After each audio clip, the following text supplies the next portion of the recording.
ప్రభు కొరకు సిద్ధపరచబడతారు.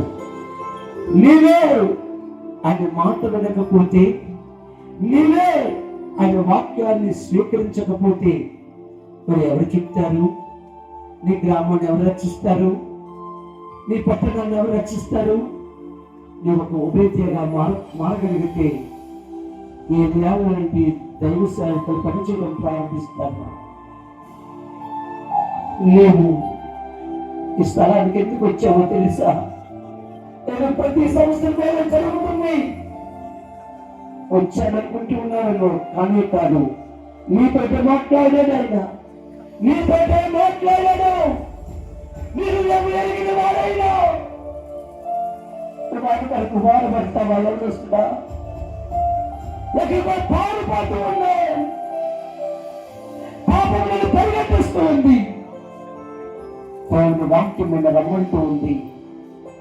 ఆయన